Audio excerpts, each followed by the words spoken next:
Hello my dear students and parents.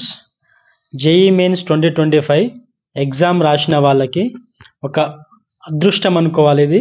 ఎందుకంటే 2025 ఇయర్లో ఐఐటిలో అండ్ ఎన్ఐటిలో అండ్ IIITలో సీట్స్ పెరిగే ఛాన్స్ ఉందనేసి చెప్పడం జరిగింది, న్యూస్ రావడం జరిగింది న్యూస్ పేపర్లో. సో దాదాపు 15,000 సీట్లు పెరుగుతున్నాయి, 15K సీట్స్ పెరుగుతున్నాయి అన్నమాట ఐఐటి, ఎన్ఐటి అండ్ IIITలో. సో దాంట్లో పరంగా ఐఐటిలో మాత్రం 4,000 సీట్లు పెరిగే ఛాన్స్ ఉందంటున్నారు. సో ఎందుకంటే కాంపిటీషన్ అనేది పెరుగుతుంది, సో దానివల్ల సీట్స్ అనేది కూడా పెంచాలి అనేసి యూజీసీ వాళ్ళు సెంట్రల్ గవర్నమెంట్కి ఒక లెటర్ రాసి పంపించారంట. సో వాళ్ళు కూడా సెంట్రల్ గవర్నమెంట్ నుంచి కూడా పాజిటివ్ రెస్పాన్స్ వచ్చింది అనేసి న్యూస్ రావడం జరిగింది. సో దాదాపు 15,000 సీట్లు ఎన్ఐటి, ఐఐటి అండ్ IIITలో పెరుగుతున్నాయని చెప్పారు. సో మీరు దానికి తగ్గట్టుగా ప్రిపరేషన్ స్టార్ట్ చేసుకొని ఇప్పటి నుంచి.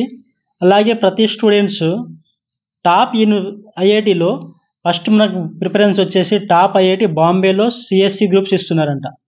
అలాగే నెక్స్ట్ వచ్చేసి ఢిల్లీ, ఖరగ్పూర్, మద్రాస్, ఐఐటి హైదరాబాద్ నెక్స్ట్ ఉంది. సో వీళ్ళందరూ ఏంటంటే టాప్లో ఉన్న ఐఐటీస్కే సిఎస్సి గ్రూప్స్కే ఇస్తున్నారు ప్రిఫరెన్స్ అనేది.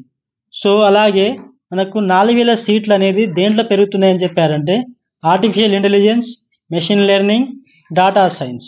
సో ఈ 3 విభాగంలో కూడా సీట్స్ అనేది పెరుగుతున్నాయి. సో సీట్స్ పెరుగుతున్నాయి కాబట్టి కట్ ఆఫ్ తక్కువ అయ్యే ఛాన్స్ ఉంది. సో జేఈ మెయిన్ సెషన్ 1 ఎవరైతే బాగా రాయలేదనుకున్నారో, కట్ ఆఫ్ పర్సంటేజ్ తక్కువ వస్తుంది అనుకుంటున్నారో, సో వాళ్ళకి ఇది ఒక సువర్ణ అవకాశం. ఎందుకంటే సీట్స్ అనేది ఇంక్రీజ్ అవుతున్నది, పర్సంటేజ్ తక్కువ పర్సెంటేజ్ వచ్చిన వాళ్ళకు కూడా కేటగిరీ ఉన్న వాళ్ళకు ఒక ఛాన్స్, గుడ్ ఛాన్స్ అనుకోవచ్చు.